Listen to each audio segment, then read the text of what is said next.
क्यों आज हम क्लास 12th का स्केलर प्रोडक्ट और डॉट प्रोडक्ट के बारे में डिस्कस करेंगे, जिसपे बेस्ड है आपकी एक्सरसाइज 10.3। ओके बच्चों, ध्यान से समझिए स्केलर प्रोडक्ट और डॉट प्रोडक्ट होता क्या है और इसकी वैल्यू हम कैसे निकालते हैं। ध्यान से समझिए, सपोज ये आपका वेक्टर ए है और ये आपका वेक्टर बी है और इन दोनों के बीच का एंगल क्या आपके पास थीटा।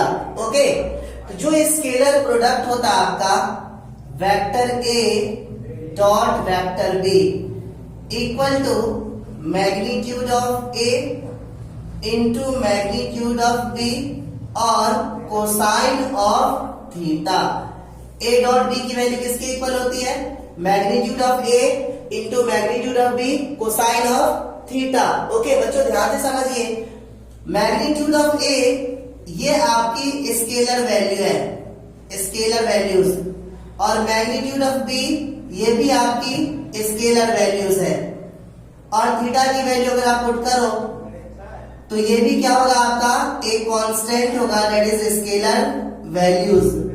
जब इन तीनों स्केलर को मल्टीप्लाई करेंगे तो a डॉट बी की जो वैल्यू आएगी वो भी क्या आएगी? स्केलर आएगी। So a dot B is a scalar quantity, scalar quantity.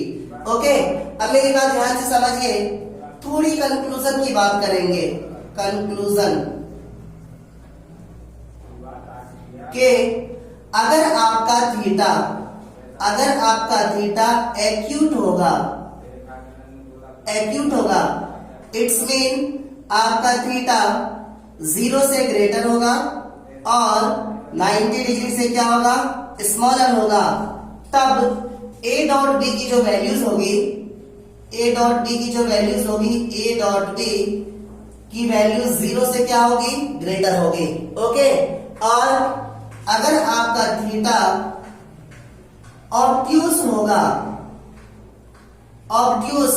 Obtuse means 90 degree से ग्रेटर होगा और 180 डिग्री से क्या होगा? स्मॉलर होगा, तब ए डॉट बी की जो वैल्यूज होगी आपकी वो क्या होगी? 0 से स्मॉलर होगी। ओके, जब थीटा की वैल्यू आपकी 0 और 90 डिग्री के बीच में होगी तो ए डॉट बी आपका पॉजिटिव होगा, 0 से ग्रेटर होगा, और जब थीटा की वैल्यू 90 और 180 के बीच में होगी तो ए डॉट बी की वैल्यू 0 से क्या होगी? छोटी होगी, दैट इज क्या होगा? नेगेटिव होगा। तीसरी सिचुएशन, अगर आपका थीटा 90 डिग्री होगा, कितना होगा? 90 डिग्री, तो क्या होगा? आप इसमें वैल्यू देख सकते हो, vector A dot vector B equals to magnitude of A into magnitude of B और cos थीटा के प्लेस पे कितना लिखेंगे हम? 90 डिग्री, और cos 90 की वैल्यू क्या होती है? 0 होती है। तो directly we can say that vector a dot b equal to magnitude of a into magnitude of b into 0, और जब magnitude of a into magnitude of b को 0 से मल्टीप्लाई करेंगे तो इसकी वैल्यू क्या हो जाएगी? 0 हो जाएगी। कहने का मतलब, जब ये आपका वेक्टर a है, ये आपका वेक्टर a है और ये आपका वेक्टर b है, अगर इस दोनों के बीच का एंगल हमारा कितना होगा? 90 डिग्री होगा, तब एक दोनों का स्केलर प्रोडक्ट या डॉट प्रोडक्ट की वैल्यू क्या हो जाएगी? हमारी 0 हो जाएगी। ओके, इसी प्रकार से अगर मैं कहूं जब आपका थीटा कितना होगा? 0 डिग्री होगा। ओके, जब आपका थीटा 0 डिग्री होगा, थीटा इक्वल्स टू 0 डिग्री, तो क्या होगा? a डॉट बी की वैल्यू क्या होगी? Vector a dot vector b equal to magnitude of a magnitude of b cos 0 degree. तो कितना हो जाएगा? Vector a dot vector b equal to magnitude of a into magnitude of b, और cos 0 की value कितनी होती है? 1। जब थीटा 0 डिग्री होगा तो a डॉट b की वैल्यू किसके इक्वल हो जाएगी? Magnitude of a into magnitude of b के। ओके, अगेन इसी प्रकार से अगर थीटा आपका 180 डिग्री होगा तो क्या होगा? ध्यान से देखिए, vector a dot vector b equal to magnitude of a magnitude of b cos 180 degree, और cos 180 डिग्री की वैल्यू कितनी होती है? -1। तो vector A dot vector B equal to minus magnitude of A into magnitude of B. जब theta हमारा कितना होगा? 180 डिग्री होगा, तो क्या ए डॉट बी की वैल्यू किसके इक्वल होगी? Minus of magnitude of A into magnitude of B. तो बच्चों ये सारी प्रॉपर्टी आपको अच्छे तरीके से याद रखनी है। ओके ओके बच्चों, तो अभी आपने देखा कि vector A dot vector B की वैल्यूज किसके इक्वल है? मैग्नीट्यूड ऑफ ए और magnitude of B cosine of theta. Okay, अब अगर आपसे ये कहा जाए कि आई डॉट आई की वैल्यूज क्या होगी, तो आपको बताया गया था कि आपके पास 3 एक्सिस होता है, X axis, Y axis and Z axis, and this is reference point origin. Okay, X axis में एक्स एक्सिस पे 1 यूनिट लेंथ को हम किससे रिप्रेजेंट करते हैं? आई कैप से। वाई एक्सिस पे 1 यूनिट लेंथ को हम किससे रिप्रेजेंट करते हैं? जे कैप से। और z एक्सिस पे 1 यूनिट लेंथ को हम किससे रिप्रेजेंट करते हैं? k कैप से। ये बात तो श्योर है कि जो i का मैग्नीट्यूड होगा ये किसके इक्वल होगा? 1k। j का मैग्नीट्यूड किसके इक्वल होगा? 1k। और k का मैग्नीट्यूड किसके इक्वल होगा? 1k। Reason because 1 unit length को हमने वेक्टर i कहा है। ओके, तो जिस वेक्टर का मैग्नीट्यूड 1 हो वो क्या होता है? आपका यूनिट वेक्टर। तो डायरेक्टली आप कह सकते हो ijk क्या होगा? आपका यूनिट वेक्टर होगा। ओके, दूसरी बात, द एक्सिस ox और oy और oz, इन तीनों के बीच में जो एंगल होगा वो कितना होगा? आपका 90 डिग्री। याद रखना, इन तीनों एक्सिस के बीच का एंगल कितना होगा हमारा? 90 डिग्री। ओके, तो समझिए अगर आप आई डॉट आई की वैल्यू निकालोगे तो क्या होगा? आई डॉट आई की वैल्यू क्या होगी? यहाँ पे अगर आप वैल्यू पुट अप करो, वेक्टर ए के प्लेस पे वेक्टर आई और वेक्टर बी के प्लेस पे वेक्टर आई, तो क्या होगा? देखिए, ये होगा आपका magnitude of I into magnitude of I. अच्छा, अगर ये कहा जाए आई के साथ कितना एंगल बना रहा है? आई खुद के साथ कितने डिग्री का एंगल बनाएगा? 0 डिग्री का। याद रखना, तो क्या हो जाएगा? cos 0 degree. तो आई डॉट आई ये क्या है? यूनिट वेक्टर है, तो इसका मैग्नीट्यूड कितना होगा? 1। ये हो जाएगा आपका 1 इंटू 1, और cos 0 की वैल्यू कितनी होती है? 1। तो आई डॉट आई की वैल्यू हमारी कितनी हो जाएगी? 1। इसी प्रकार से अगर आप निकालेंगे तो j डॉट जे की वैल्यू भी कितनी होगी? 1। And again k dot k की वैल्यू भी कितनी हो जाएगी? 1। ये बातें आपको अच्छे तरीके से याद रखनी है। ओके, अब अगर हम बात करें I और J के बीच का रिलेशन, तो क्या होगा? ध्यान से समझिए, अगर मैं निकालू I डॉट J, तो अगर आप इस रिलेशन में वैल्यू पुट करोगे तो क्या होगा? Magnitude of I magnitude of J cos। अब देखिए I और J इट्स मीन x और y एक्सिस के बीच का एंगल कितना हमारा? 90 डिग्री। तो cos 90 डिग्री। ओके, तो क्या हो जाएगा? I डॉट J, I एक यूनिट वेक्टर है जिसका मैग्नीट्यूड कितना होगा? 1। J एक यूनिट वेक्टर है इसका मैग्नीट्यूड कितना होगा? 1।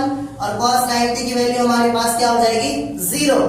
तो I डॉट J, और किसी भी नंबर को 0 से मल्टीप्लाई करेंगे तो उसकी वैल्यू क्या हो जाएगी?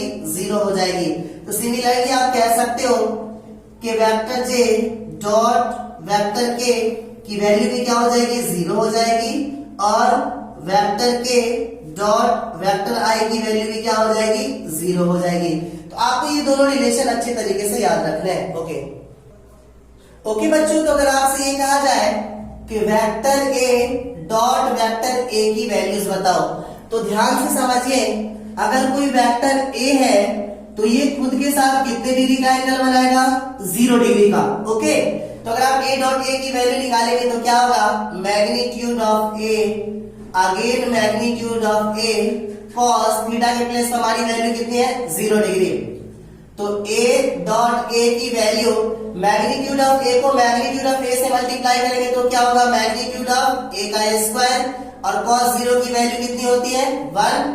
तो vector A dot vector A की वैल्यू किसके इक्वल हो जाएगी? मैग्नीट्यूड ऑफ ए स्क्वायर के। ये बातें आपको अच्छी तरीके से याद रखनी है। सिमिलरली अगर आपको कहा जाए vector B dot vector B बताओ, तो आप डायरेक्टली कहेंगे मैग्नीट्यूड ऑफ बी का स्क्वायर।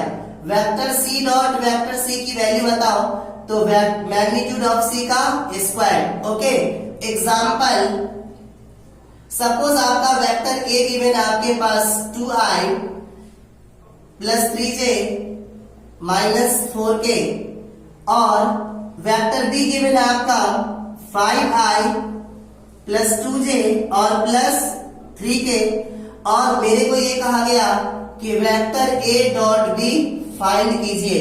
तो बच्चों ध्यान से सुनो, पहले वेक्टर a की कंपोनेंट क्या क्या आपके पास 2i और plus 3j minus 4k dot b की वैल्यू हमारे पास कितनी है 5i और प्लस 2j और प्लस 3k।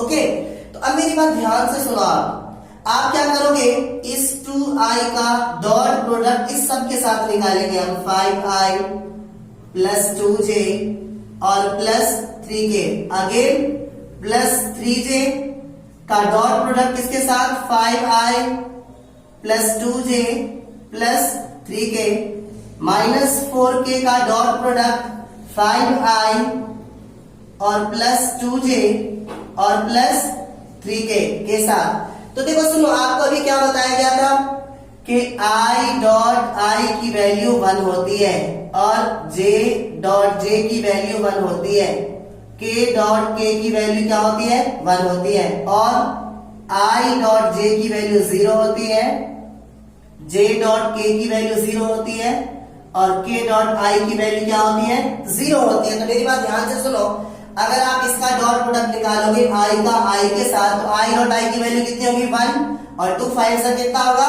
10, इसकी वैल्यू कितनी आ जाएगी 10। लेकिन अगर i का j के साथ निकालोगे तो i डॉट j की वैल्यू क्या होती है 0, तो इसका इसके साथ क्या हो जाएगा डॉट प्रोडक्ट 0। फिर i का अगर k के साथ निकालोगे तो i डॉट k की वैल्यू भी क्या होती है 0, इसका इसके साथ और इसके साथ दोनों के साथ इसका डॉट प्रोडक्ट क्या हो जाएगा 0 हो जाएगा। ओके, अगेन इस 3j को अगर i के साथ करेंगे तो j डॉट i की वैल्यू क्या हो जाएगी 0, 3 5 जा 15, तो 15 को 0 से मल्टीप्लाई करेंगे 0। अगेन j का अगर j के साथ निकालेंगे तो j डॉट j कितना होता है 1, तो 3 2 जा 6, और फिर इसका इसके साथ निकालेंगे तो क्या आ जाएगा 0, j डॉट k की वैल्यू 0 होती है। चलो k वाले टर्म पे आते हैं, अगेन माइनस 4k का अगर i के साथ निकालेंगे तो k डॉट i की वैल्यू भी क्या हो जाएगी 0, k डॉट j की वैल्यू भी क्या हो जाएगी 0, k डॉट k की वैल्यू कितनी होगी 1, तो 4 3 जा कितना हो जाएगा 12, माइनस का माइनस 12, तो ये कितना हो जाएगा 10 और 6 कितना होगा 16 minus 12 which is equal to 4। और आपको मालूम है 4 क्या है हमारा स्केलर क्वांटिटी है, सो a dot is a scalar. अब ध्यान से समझिए, हम डॉट प्रोडक्ट निकालते समय में इतना हमें कुछ नहीं करना, ये तो मैंने सिर्फ आपको समझाने के लिए शो किया है कि i dot j j dot k dot a की प्लेस का आप उसकी वैल्यू डायरेक्टली 0 सब्स्टिट्यूट करेंगे, इतना डिटेल में करने की जरूरत नहीं है। अगर आपको a डॉट b निकालने के लिए कहा जाए तो आप सिंपली क्या करेंगे, i के कोएफिशिएंट को i के कोएफिशिएंट से मल्टीप्लाई करेंगे अलोंग विद दिस साइन, तो 2 5 जा कितना हो जाएगा 10, इससे पहले प्लस का साइन है, इससे पहले प्लस का साइन है, प्लस को प्लस से मल्टीप्लाई करेंगे प्लस, अगेन j का कोएफिशिएंट 3, j का कोएफिशिएंट 2, 3 2 जा 6 प्लस 6, अगेन k का कोएफिशिएंट -4, k का कोएफिशिएंट 3, -4 को 3 से करेंगे तो क्या होगा -12, तो vector a dot b equal to 10 और 6 कितना होगा 16 -12, तो vector a dot b equal to 4। Okay बच्चों, तो नेक्स्ट टॉपिक है हमारा प्रोजेक्शन ऑफ वेक्टर। किसी भी वेक्टर का प्रोजेक्शन क्या होता है और प्रोजेक्शन वेक्टर क्या होता है और उसे हम फाइंड कैसे करेंगे, तो ध्यान से समझिए। सपोज ये आपका वेक्टर b है और ये आपका वेक्टर a है और इन दोनों के बीच का एंगल कितना है थीटा। ओके, तो बच्चों what is the meaning of projection, समझिए। मैंने यहां से कोई लाइट सोर्स दिया, यहां से हमने कोई लाइट का फोकस दिया, तो जैसे ही आप इस पे लाइट दोगे तो आप देखोगे ये जो वेक्टर ए है इसकी शैडो दिखेगी वेक्टर बी पे कहीं ना कहीं पर। मान लीजिए इसकी शैडो ये दिख रही है हमारी, this is A, this is B and this is C. ये जो बीसी लेंथ है, ये जो बीसी है, इस बीसी शैडो को हम क्या कहेंगे, प्रोजेक्शन ऑफ वेक्टर ए कहेंगे। ओके, तो इस प्रोजेक्शन ऑफ वेक्टर ए को हम कैसे कैलकुलेट करेंगे, इस चीज के लिए आपको याद होगा ब्रेकिंग ऑफ वेक्टर। सपोज ये एक्स एक्सिस है और ये वाई एक्सिस है और ये वेक्टर ए है आपका और इसके बीच का एंगल कितना हमारा, थीटा। याद करो, अगर आप इस वेक्टर ए का हॉरिजॉन्टल कंपोनेंट लिखोगे तो आप क्या लिखोगे, magnitude of A cos theta, और जब आप इसका वर्टिकल कंपोनेंट लिखोगे तो क्या लिखोगे, magnitude of A sine theta. Okay, तो ये हमारा हॉरिजॉन्टल कंपोनेंट है। तो अगर आप इस बीसी वेक्टर को आप लिखोगे या प्रोजेक्शन वेक्टर को अगर आप लिखोगे तो आप क्या लिखोगे, बीसी वेक्टर, और ये जो बीसी वेक्टर है वो किसके इक्वल आएगा, magnitude of A cos theta. Okay, अब हम क्या करेंगे, देखो ये चीज तभी एप्लीकेबल है जब हमारे पास एंगल गिवन हो। अब हमारे पास सिर्फ दो वेक्टर गिवन है, एंगल गिवन नहीं है, फिर कहा जाए ए का प्रोजेक्शन बी पे बताओ, तो हम कैसे निकालेंगे, ध्यान से समझिए। Projection of vector A on vector B. बच्चों आपको मालूम है vector A dot vector B की value magnitude of A magnitude of B cos theta के इक्वल है। जो प्रोजेक्शन ऑफ ए है वो किसके इक्वल है, magnitude of A cos theta के। तो अगर आप magnitude of A cos theta की वैल्यू निकालेंगे तो क्या हो जाएगा, vector A dot vector B upon B का मैग्नीट्यूड, ये किसके इक्वल आएगा, magnitude of A cos theta के। और ये जो magnitude of A cos theta है ये है क्या, this is the projection of vector A on the vector B. तो finally we can say that projection of vector A on the vector B equal to A dot B upon B का magnitude. तो finally आपको याद क्या रखना है कि जब कभी भी एक वेक्टर का दूसरे वेक्टर पे प्रोजेक्शन निकालना होगा तो ऊपर में हम लेंगे उस दोनों का स्केलर प्रोडक्ट और अपॉन जिस वेक्टर पे प्रोजेक्शन निकाला जा रहा है उस वेक्टर का मैग्नीट्यूड हम नीचे लिखेंगे। सपोज आपको निकालना है projection of vector C on the vector D, तो क्या होगा, सी और डी दोनों का डॉट प्रोडक्ट अपॉन डी पे निकालना है तो क्या होगा, डी का मैग्नीट्यूड। ओके बच्चों, तो नेक्स्ट टॉपिक है हमारा एंगल बिटवीन टू वेक्टर्स। ध्यान से समझिए कि अगर ये आपका वेक्टर ए है और ये वेक्टर बी है और इस दोनों के बीच का एंगल थीटा है, तो आपको बताया गया था कि दो वेक्टर का जो स्केलर प्रोडक्ट होता है ए डॉट बी, ये किसके इक्वल होता है, मैग्नीट्यूड ऑफ ए और magnitude of B cos theta. Okay, अगर आप यहां से एंगल कॉस थीटा की वैल्यू निकालोगे तो cos theta equal to vector A dot vector B upon magnitude of A into magnitude of B. Okay, आप इस फॉर्मूले से किसी भी दो वेक्टर के बीच का एंगल निकाल सकते हो। तो यहां से थीटा की वैल्यू किसके इक्वल होगी, कॉस को इस साइड ले जाएंगे तो क्या होगा, cos inverse vector A dot B upon vector A का magnitude and vector B magnitude. Okay बच्चों।